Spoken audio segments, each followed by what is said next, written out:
Hello and welcome to Unity Presbyterian Church Online. This week in worship, the question that Pastor David answers is, how do you know which of the Bible's laws to follow? Let's listen. Well, as I've mentioned to you before, one of the things that I really enjoy doing this time of year is gardening. And it's nothing fancy. It's some tomatoes, some pumpkins, some squash.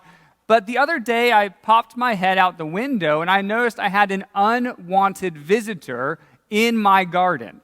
I took a picture so I could show you. And here's the deer just standing, just right in the middle of my garden. And, you know, I looked at that and I thought, okay, that's not unusual, right? Deer are attracted to gardens. Deer, I'm sure your garden has had deer in them before. But look at that face. I mean, doesn't that face just scream caught in the act? I really think so. I think the ears are down. I think the eyes are big. Yeah, that deer knows exactly what it's doing. Now, I saw this and I thought, okay, what does this have to say to us about, right and wrong? Because a part of me wanted to yell at that deer, hey, don't you know it's not right to eat in other people's gardens? And obviously, I would never do that. But thinking in terms of right and wrong, not between us and deer, but us as people, it got me thinking, how do we know? How do we know what's acceptable and what's not? How do we know what is right and what is not? Well, that's one of the questions that the congregation turned in. And it's the question that we're going to cover today. The question was, how do we pick and choose which laws of God to follow? Talking particularly about those Old Testament laws. And then the person who turned this in listed two of those. We shouldn't eat non-kosher food. That's in the Old Testament. We shouldn't get a tattoo. That's also in the Old Testament. So how do we know which laws to follow in the Old Testament and which not to?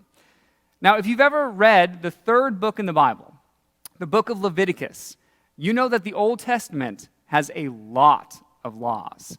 That book is almost completely laws. If you counted them all up, you would find 613 commandments. 613 laws to live by. And so for us today, we need to ask, okay, which of those 613 still apply to us today and which do not? Because as you read through them, some of them seem to apply pretty directly to us. Here's an example from Leviticus chapter 19. It says, do not twist justice in legal matters by favoring the poor or being partial to the rich and powerful. Always judge people fairly. Well, I think we'd all agree that that still applies today, doesn't it? We want to judge people fairly. I believe God wants us to judge people fairly and impartially. But then you read on, even in that very same chapter, and you come across laws that seem very foreign to how we live today. Here's another example, just a little bit later in that chapter. Do not trim off the hair on your temples or trim your beards. Well, gosh, I keep telling my wife, Sarah, that I want to grow out a beard, and now I have a biblical basis to point to. I can see, look, right here in Leviticus, I'm not supposed to trim my beard. Or if you're watching online and you're on vacation this week, maybe you haven't shaved yet. And this is your warning, don't shave today. We're not supposed to trim our beards. Or even in the very next verse, do not cut your bodies for the dead, and do not mark your skin with tattoos. So you have those laws, and you go, well, that doesn't seem as applicable. But what do we do? Because in that very same chapter, there are other laws that seem very applicable, and it doesn't feel good to just pick and choose based off of our personal preference, does it? I mean, even just a couple of verses past the ones I read, we get one that seems very applicable. Leviticus chapter 19, verse 33 says, do not take advantage of foreigners who live among you in your land. I think we would all agree with that. Treat them like native-born Israelites and love them as you love yourself. Remember that you were once foreigners living in the land of Egypt. I am the Lord your God. So how do we know which laws still apply and which do not? Well, let me make one thing just abundantly clear off the bat here. The Old Testament laws were given to the Israelite people, not to Christians. And so you, as Christians, are not bound to the majority of the Old Testament laws. I hope that takes some pressure off of those of you who trimmed your beards this morning. But some do still apply, and that's where it gets tricky, is figuring out which ones do. And so we have to ask, well, what is the difference between the Old Testament and the New? Well, the only difference is Jesus. And Jesus came and helped give us an interpretive framework for which laws are universal, which laws are timeless, and which weren't. And so we're going to use Jesus' interpretation to figure out how we today can really learn and apply the laws that he held up for us. So let's start by just understanding the broad categories of these Old Testament laws. If you were to read all 613, you would see that they fall into a couple of categories. One category was on the sacrificial system. You had a whole bunch of laws that helped to teach a person how to atone for their sin, how to make themselves right with God. And it was through the sacrificial system. And so if you sinned in a certain way, there was a certain animal to sacrifice or a certain grain offering to sacrifice to make yourself right with God. Now, Jesus is the ultimate sacrifice on the cross for all of us. And so Jesus did away with the sacrificial system and said those laws don't apply to us as Christians anymore. And if you want to read more about that, that's what the whole book of Hebrews is about in the New Testament, about how Jesus became the perfect sacrifice, thus ending the sacrificial system. So you've got that category of laws, but then you also have a category of laws that helped the people of Israel stand out. Remember, if you were here last week, they were supposed to be that holy nation that was set apart for the rest of the world. And so they had laws based on their food and their clothing to help them stand out in society. But many of those more cultural laws, Jesus does not lift up as being the universal ones for us today. Instead, Jesus points to the laws of the Old Testament that taught people how to worship God, taught people how to be in right relationship with God. And these are the ones that Jesus often lifted up to say, yes, these are universal. We follow these laws. Think of the 10 Commandments. Every one of those commandments helps us to understand God or how to live in relationship with one another. And Jesus often would lift those up. And so what I would like to do to begin is study a conversation that Jesus had with an expert in the law, meaning the expert in those 613 commands. It's a conversation you're probably familiar with, but it'll give us a good framework for getting started together. It begins in this way when the expert comes to Jesus and says, "Teacher, which is the most important commandment in the law of Moses?" So he's asking, out of all 613, if I were to just follow one, what would be the one commandment that I should commit my life to following? And Jesus replies. Jesus replied, "You must love the Lord your God with all of your heart, with all of your soul, and with all of your mind. This is the first and greatest commandment." And then Jesus adds a second. He says, and a second is equally important. Love your neighbor as yourself. Well, you've probably heard this before, haven't you? To love God and to love others. This is the most important thing that we can do as Christians. But keep reading, because one verse after that, and Jesus says something that I find quite revolutionary. Jesus says the entire law and all the demands of the prophets are based on these two commandments.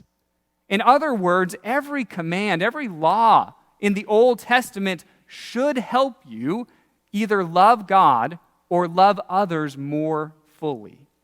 And what you'll find as you track how Jesus then interprets these commands is he discarded the ones that didn't. He set aside the ones that didn't help a person either love God or love others more fully. So let's break this down. Jesus was asked, what is the most important?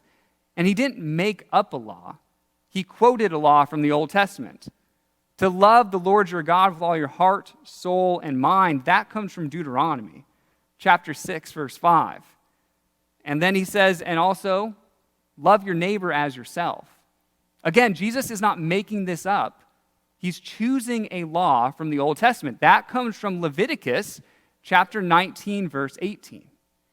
So Jesus is very intentionally picking certain laws to highlight, to say these are the laws that are universal for us.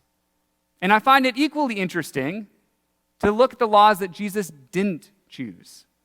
I mean, in the very next verse in Leviticus, after saying, love your neighbor as yourself, here's what we find. The very next verse says, and do not mate two different kinds of animals. Do not plant your field with two different kinds of seed. Do not wear clothing woven from two different kinds of thread. All right, how many people planted a garden this year and you used more than one kind of seed? You are busted. You are busted today. Or how many of you wear clothing made of two different types of material? Go ahead and check the back of your tag there. It might be a cotton polyester mix, right? You are in trouble now. But isn't it interesting that Jesus didn't quote those verses? Jesus quoted the one before it and intentionally lifted up that command to love your neighbor as yourself. Why? Because what was most important to Jesus was helping people understand how to love God and love others more fully. Not all the cultural laws that were Israel specific. So a good interpretive tool for you, as you read through the Old Testament, I encourage you to do so, because there are so many good nuggets of wisdom in there. But as you're reading through the Old Testament and you come to a law, you should ask the question, does this law help me love God more fully? And does this law help me love others more fully? Let's use the 10 Commandments as an example. Because the 10 Commandments, each one of those will help you love God or love others more fully. Think about it. You could say, do I love God? Then I do not replace God with an idol. Do I love others? Well, then I do not murder or steal or covet or commit adultery. And by understanding the Old Testament laws in this way, Jesus argues that he's actually fulfilling the original intent of these laws. Check out what Jesus says in Matthew chapter 5. When Jesus says, don't misunderstand why I have come. I did not come to abolish the law of Moses or the writings of the prophets. No, I came to fulfill them. Yes, when Jesus thought about the Old Testament laws, he thought that what he was doing in terms of how to interpret those was actually fulfilling their original intent. Now, that word fulfill, it means to complete. And it's like he was saying that these Old Testament laws were incomplete on their own. But Jesus then brought them to a place of completeness or fulfillment. Right after that statement, Jesus goes on to list 6 examples of this new way to interpret these laws, where he'll make a reference. He'll say, "You've heard it said," and then he'll quote an Old Testament law. And then he'll say, "But I say to you." And he brings this new lens to it, or in his words, fulfillment to those laws. Now, I encourage you, if you're interested in those 6 statements, go home today and read the entirety of Matthew chapter 5. It is fascinating. But we're just going to cover one of them today to give you an example of what Jesus is doing here with the Old Testament law. So in Matthew chapter 5, verse 38, Jesus says, "You have heard the law that says the punishment must match the injury, an eye for an eye and a tooth for a tooth." So Jesus here is referring to the Old Testament law. That was a law in the Old Testament. It comes from the book of Exodus. Jesus didn't quote the whole law, though. And when you go and read the entire law, you really get a sense of what the law was trying to accomplish. So let's read that law. From Exodus chapter 23, "The punishment must match the injury. A life for a life, an eye for an eye, a tooth for a tooth, a hand for a hand, a foot for a foot, a burn for a burn, a wound for a wound, a bruise for a bruise." What was this Old Testament law seeking to prescribe? Well, that the punishment must fit the crime. So if a person kills another, then that person must be killed. It's really a brutal way to live, but it was also setting limits on the amount of violence that was acceptable in society. So it's like saying, okay, if that person kills another person, well, then you can kill him, but you can't kill him and his family and his whole tribe. You'd be surprised how often that happened in the Old Testament, where one act of violence was repaid double, which is then repaid double, and the cycle of violence continued on and on and on. And so although brutal to our ears, this eye for an eye, tooth for a tooth, it was actually setting parameters on what was acceptable, the limits to violence. Yes, in sort of a backwards way, that sort of law was a step towards justice for the society in which it was written, which was a largely lawless society 4,000 years before. But Jesus looks at that law and says, but we can't stop there. It's incomplete on its own. Jesus seeks to bring that law to fulfillment. And so he quotes it. He says, "You've heard it said, but I say to you." And here's what Jesus says. He says, "But I say, do not resist an evil person. If someone slaps you on the right cheek, offer the other cheek also." Do you see what Jesus has done here? Well, Jesus changes the Old Testament law, and he makes it considerably less violent and moves people towards being people of love, even towards those who wrong you.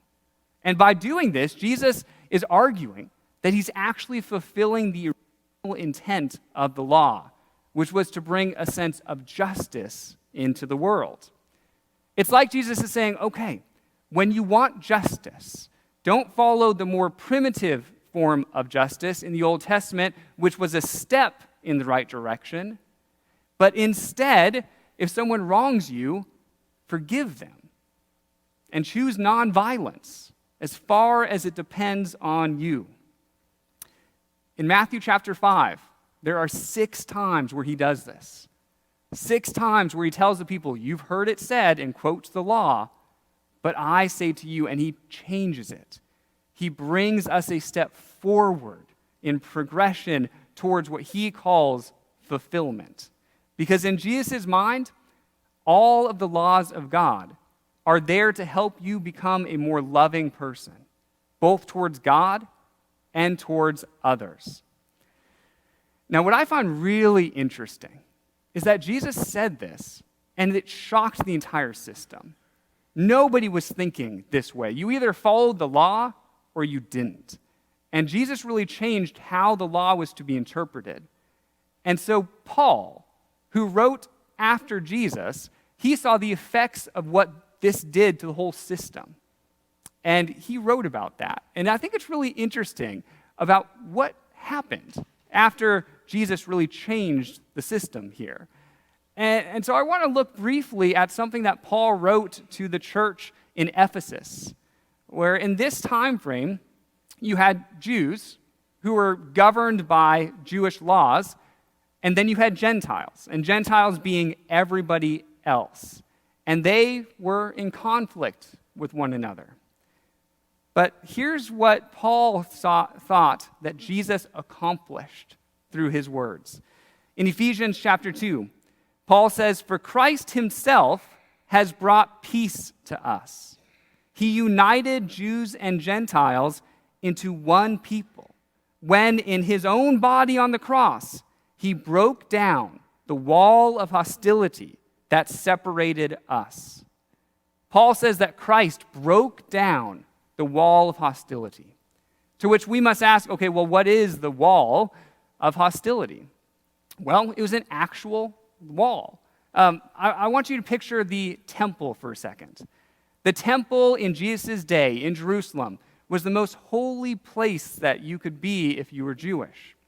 And from the inside out, there were a series of courts that were restricted to certain types of people. So in the very center, the very innermost court was called the court of priests, and only priests were allowed in the innermost court.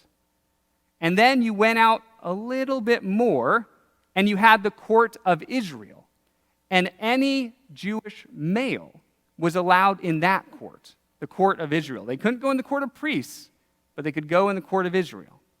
Heading out from there, you had the court of women. And there, they said any Jewish women were allowed in that court. Now, all three of those courts in the temple were on the same level.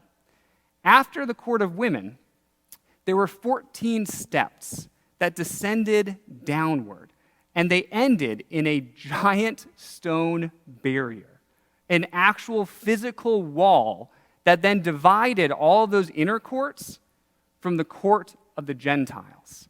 And so there was an actual wall that divided the Jewish people from everybody else.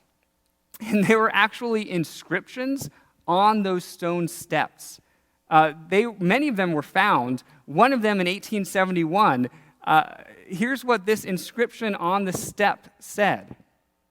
The inscription said, "No foreigner may enter within the balustrade around the sanctuary and the enclosure. Whoever is caught will have himself to blame for the death which will ensue." Basically, it was like a giant no trespassing sign, but instead of threatening prosecution, it was threatening death. So there was an actual physical violent wall between the outside world, between the Gentiles, and the Jewish people. But Paul says that Christ tore down this wall of hostility, to which I lean forward and go, okay, how? How did Christ do that? How did he accomplish that? And we find out in the very next verse. Paul says he did this by ending the system of law with its commandments and regulations. He made peace between Jews and Gentiles by creating in himself one new people from the two groups. So, through Christ, these Old Testament laws, in Paul's words, were ended. Or in Jesus' words, were fulfilled. Because they were being used to divide one group of people from another. It's like you either followed the laws and you were worthy to come into the temple, or you weren't. But in Christ, and this new interpretation of the Old Testament laws, well, now there's no need for any dividing wall. No, Christ tore that down and said, no, in God there's only one people. We are all the people of God. We get to follow freely, and as the people of God, The laws that govern us can really be boiled down into those two most important, equally important statements. And so, people of God, people of unity, as you seek to interpret the Old Testament and the Old Testament laws, let's use Jesus' framework to help us out. Follow all laws that make you a more loving person, both towards God and towards others. Amen. If you would like more information about Unity Presbyterian Church, please visit our website at www.unitypres.org or visit us on Facebook. This is the Unity Presbyterian Church podcast. Have a great week.